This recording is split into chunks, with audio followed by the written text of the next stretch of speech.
Okay, Assalamualaikum warahmatullahi wabarakatuh. Baiklah, pada hari ini kita sambung pembelajaran kita dengan tajuk analisis perancangan projek dan jadual kerja. Analisis perancangan projek dan jadual kerja.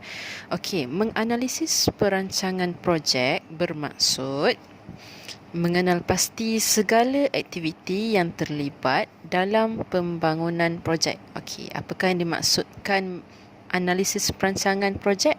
Maksud dia adalah mengenal pasti segala aktiviti yang terlibat dalam pembangunan projek.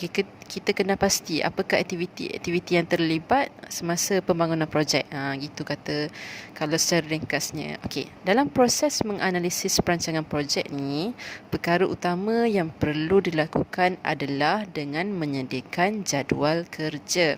Okey, untuk analisis perancangan projek, apa perlu buat? Kita kena buat jadual kerja. Okey, di sini dinyatakan macam mana kita nak buat penjadualan projek ni. Okey, untuk buat jadual projek, pertama kita kena menentukan aktiviti jadual. Yang kedua, kena susun aktiviti mengikut keperluan. Dan yang ketiga, menganggarkan sumber yang terlibat, sumber yang diperlukan untuk aktiviti. Yang keempat, menganggarkan tempoh masa untuk sesuatu aktiviti. Nombor 5, membangun jadual. Dan yang keenam, menganggarkan kos dan menyediakan bajet. Okey, cikgu ulang sekali lagi. Untuk buat jadual kerja, antara garis panduannya adalah pertama, kena tentukan aktiviti jadual. Yang kedua, lepas tentukan aktiviti jadual, kena susun aktiviti ikut keperluan. Dan yang ketiga, selepas kita kita susun aktiviti mengikut keperluan, kita kena anggarkan sumber yang diperlukan untuk aktiviti. Lepas tu, anggarkan tempoh masa untuk sesuatu aktiviti. Tadi anggarkan sumber. Yang keempat ni anggarkan tempoh masa untuk sesuatu aktiviti. Yang kelima, kita buat jadual. Dan yang keenam, kita anggarkan kos dan menyediakan bajet. Okey, apakah yang dimaksudkan menentukan aktiviti jadual? Apakah yang dimaksudkan menyusun aktiviti mengikut keperluan? Okey, baiklah, cikgu akan terangkan satu persatu. Okey, yang pertama dikata menentukan aktiviti jadual. Menentukan aktiviti jadual ni maksud dia skop kerja yang terlibat ditentukan mengikut struktur pecahan kerja. Skop kerja yang terlibat ditentukan mengikut struktur pecahan kerja. Di peringkat sekolah, murid diberikan tugasan kerja iaitu pengurus, tadbir urus, pereka bentuk dan pembangun mock-up atau model. Sebagai contoh, jika diberikan tugasan sebagai pembangun model rumah api, aktiviti jadual kerja anda termasuklah mendapatkan lakaran bersaiz, mengukur, menanda, memotong dan mencantum. Okey, boleh? Okey, yang kedua, kat sini kata antara garis panduan penjadualan projek, menyusun aktiviti mengikut keperluan. Okey, susunan aktiviti. Susunan aktiviti ialah aktiviti yang perlu dibuat secara berturutan agar aktiviti tersebut tidak mengganggu perjalanan projek. Maksud, okey, baiklah, cikgu akan pergi satu persatu garis panduan ni, menentukan aktiviti jadual, menyusun aktiviti mengikut keperluan dan seterusnya. Okey, yang pertama, menentukan aktiviti jadual. Apakah yang dimaksudkan menentukan aktiviti jadual? Okey, menentukan aktiviti jadual adalah skop kerja yang terlibat ditentukan mengikut struktur pecahan kerja. Okey, skop kerja yang terlibat ditentukan mengikut struktur pecahan kerja. Okey, dalam bahagian ni akan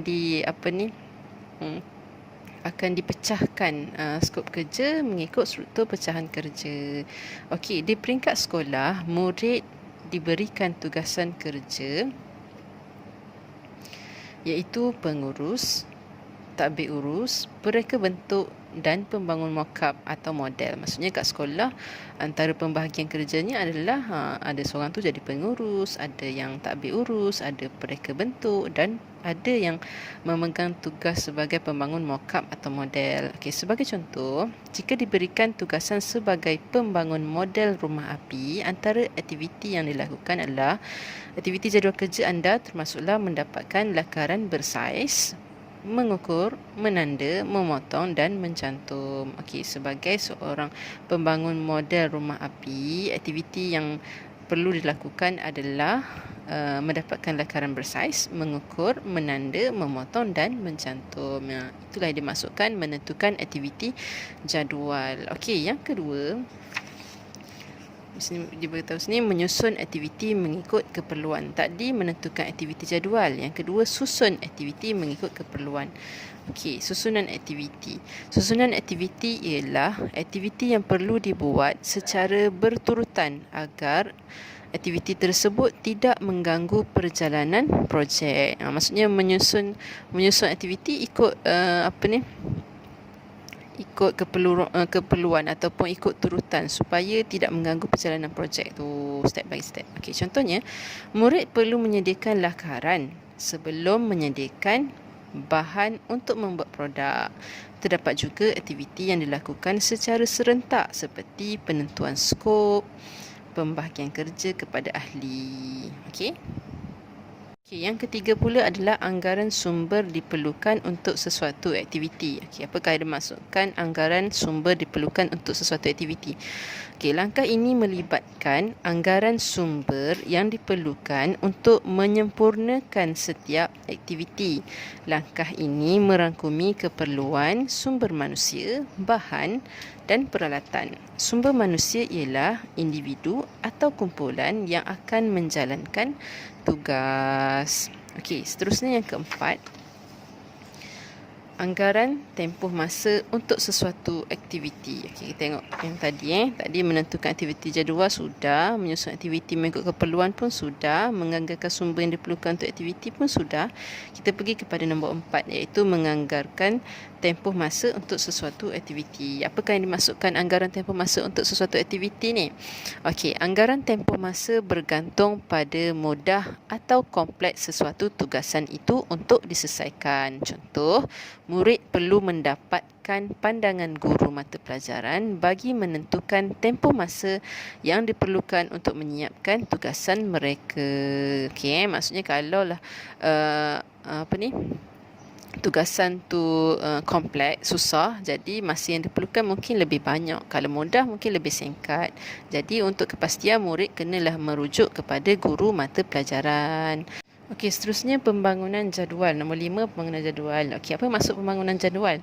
Pembangunan jadual ni adalah aktiviti atau proses kerja yang akan dilakukan untuk menghasilkan produk disenaraikan dalam jadual kerja. Maksudnya dalam jadual tu awak senaraikan apakah aktiviti atau proses kerja yang akan dilakukan. Okey.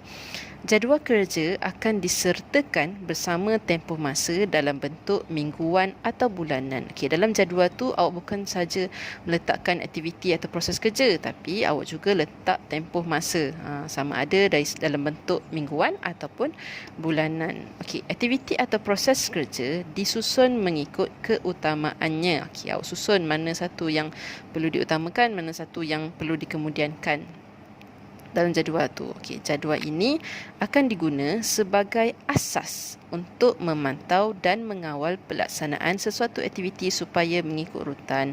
Okey, jadual, apabila awak buat jadual, secara tak langsung awak boleh memantau. Selain pada memantau, awak boleh kawal pelaksanaan tu. Sama ada ikut urutan ataupun tidak ikut urutan ataupun tidak. Jadi bila dah ikut urutan, awak boleh perbaikilah. Okey. Okey, seterusnya adalah anggaran kos dan penyediaan bajet. Okey, langkah ini melibatkan pengiraan kos modal yang diperlukan untuk melaksanakan projek yang dirancang. Kos modal merangkumi kos bahan, kos alatan, kos upah dan kos overhead. Selepas mendapat jumlah kos modal, bajet akan disediakan mengikut bilangan produk yang ingin dihasilkan. Bajet juga boleh disediakan lebih awal untuk sesuatu projek bagi menghadkan lebihan kos modal. Okey, seterusnya kita pergi kepada penyediaan anggaran kos. Apakah yang dimaksudkan penyediaan anggaran kos ni? Okey, penyediaan anggaran kos ni adalah satu proses yang wajib dilakukan oleh perunding bahan. Okey, satu proses yang wajib dilakukan oleh perunding bahan yang bertindak sebagai tempat rujukan kepada pihak pelanggan. Okey, perunding bahan ni adalah seseorang yang menjadi tempat rujukan kepada pihak pelanggan, dan perunding bahan juga bertanggungjawab menyediakan peruntukan kewangan kepada pihak pereka bentuk sebelum menyediakan reka bentuk produk atau perkhidmatan. Okey, kat sini bagi tahu penyediaan anggaran kos ni wajib dibuat oleh perunding bahan. Siapa perunding bahan? Perunding bahan ni dia bertindak sebagai tempat rujukan pihak pelanggan. Okey, satu, sebagai tempat rujukan pihak pelanggan. Kedua, perunding bahan ni dia bertanggungjawab sediakan peruntukan kewangan. Sediakan peruntukan kewangan kepada siapa? Kepada pihak pereka bentuk sebelum pereka bentuk ni sediakan reka bentuk produk atau perkhidmatan. Okey, dalam penyediaan anggaran kos ni terdapat dua kaedah yang boleh digunakan dalam menyediakan anggaran awal kos itu. Okey, ada dua cara kita nak buat penyediaan anggaran kos. Pertama adalah kaedah unit atau kuantiti. Kedua, konsep SMART. Boleh? Ada dua kaedah yang boleh digunakan untuk menyediakan anggaran kos. Yang pertama kaedah unit atau kuantiti, yang kedua adalah konsep SMART. SMART ni maksud dia SMART. Pertama spesifik, M measurable, A attainable, R realistic dan T adalah time bound. Okey, kita pergi satu persatu. Okey, yang pertama kita pergi kepada kaedah unit dan ataupun kuantiti. Kaedah ni dikenali sebagai anggaran mengikut kuantiti barangan atau perkhidmatan. Okey, kaedah ni dikenali sebagai anggaran mengikut kuantiti barangan atau perkhidmatan. Anggaran kos ini disediakan berdasarkan bilangan unit pengguna. Contohnya, bilangan pengguna di sekolah, bilangan jemaah di masjid dan bilangan kerusi penonton di stadium atau pawagam. Contoh pengiraan menggunakan kaedah unit kuantiti. Okey, contoh ni. Katakan kos penyediaan bagi satu barangan adalah RM RM100. Kos penyediaan bagi satu barangan RM100. Jumlah barangan yang dikehendaki adalah sebanyak 50 buah. Jadi, kos anggaran awal berpandukan kaedah unit ialah RM100 ni darab dengan 50 unit sama dengan RM5,000. Okey. Okey, kaedah ini adalah pantas dan mudah difahami. Namun, penggunaan kaedah ini tidak begitu tepat dan tidak mengambil kira keseluruhan kos barangan yang terlibat seperti kos penghantaran. Okey, kaedah unit atau kuantiti ni dia ni pantas dan mudah, tapi penggunaan kaedah ni tidak begitu tepat. Sebab apa? Sebab dia tidak mengambil kira keseluruhan kos barangan yang terlibat seperti kos penghantaran. Okey, kita pergi kepada kaedah yang kedua iaitu konsep SMART. Okey. Konsep ini diguna pakai dalam penentuan anggaran keseluruhan projek bermula dari S iaitu penetapan tujuan atau objektif projek, M iaitu pengukuran pengagihan kewangan dalam kos-kos yang terlibat, A bermaksud projek itu boleh dilaksanakan dari sudut keupayaan kewangan dan tenaga kerja, R mewakili kesesuaian dengan kehendak pengguna dan dianalisis sama ada kehendak mereka mencapai tujuan projek, dan T bermaksud masa dan sumber kewangan mencukupi. Okey,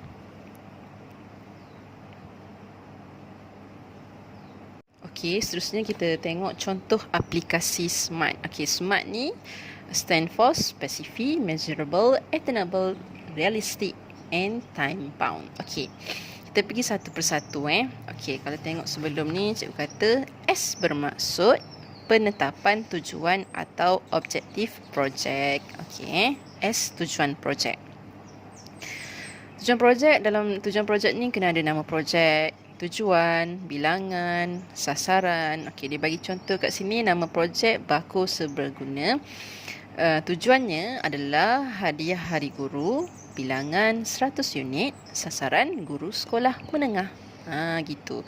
Okey, kita pergi kepada M pula. M, tengok maksud sebelum ni dikata M iaitu pengukuran pengagihan kewangan dalam kos-kos yang terlibat. Okey, dalam bahagian M ni kita akan kira kos-kos yang terlibat untuk menghasilkan produk tu. Okey, tengok pergi satu persatu. Okey, kos yang pertama adalah kos bahan dan alat. Okey, kat sini kita boleh tengok dalam jadual ni disenaraikan bahan-bahan yang ingin digunakan, kuantiti, kos seunit dan jumlah. Macam mana dapat RM150 ni? Okey, tengok sini kuantiti 100 keping darab dengan kos 1 unit RM1.50. Jadi dapatlah jumlah ni. Okey, begitu juga dengan bahan-bahan lain. Okey, seterusnya kos upah. Okey, kos upah, macam mana nak kira kos upah? Kalau dalam soalan ditanya macam mana nak kira kos upah, macam ni formula dia Okey, bilangan pekerja darab masa darab kadar upah sejam darab bilangan hari. Okey, contohnya bilangan pekerja 5 orang, masa 8 jam, kadar upah sejam RM5, bilangan hari 2 hari. Jadi darab semua ni, 5 orang darab 8 jam dan RM5 darab 2 hari, dapatlah RM400. Inilah kos upah. Okey, seterusnya kos overhead. Okey, apa cost overhead? Antara perkara-perkara dalam cost overhead adalah bil elektrik, bil air dan bil telefon. Okey, yang ni kos untuk satu hari. Bil elektrik dalam sehari dia guna banyak mana? RM7 dia kata. Bil air RM4 sehari guna. Bil telefon RM2. Okey, jumlah. Okey, kalau kita tengok sini contoh dia bagi berapa hari? 2 hari. 2 hari dijangkakan projek ni siap. Jadi darab dengan 2 hari bil elektrik. Jadi RM14. RM8, 4 darab 2, RM8, 2 darab 2, RM4. Jadi jumlah cost overhead adalah RM26. Tambah semua ni. Okey. Seterusnya kita kira jumlah kos modal. Macam mana nak kira jumlah kos modal? Ni formula dia. Kos bahan tambah kos upah tambah kos overhead. Okey. Kos bahan kalau tengok kat sini semula RM220. Kos upah RM400. Kos overhead RM26. Tambah semuanya jadilah RM646. Okey, nak tahu kos pengeluaran pula? Kos pengeluaran untuk sebuah bako seberguna ni 646 ni bahagi 100. Sebab apa 100? Kalau tengok balik tujuan projek, dia nak 100 unit bilangan bako seberguna. Sebab itulah dia kena bagi 100. Jadi jawapan dia adalah RM6.46. Okay, kos jualan pula, ni formula dia. Kos modal tambah dengan peratus keuntungan. RM6.46 tambah RM6.46. Jadi kos jualan RM12.92. Okey.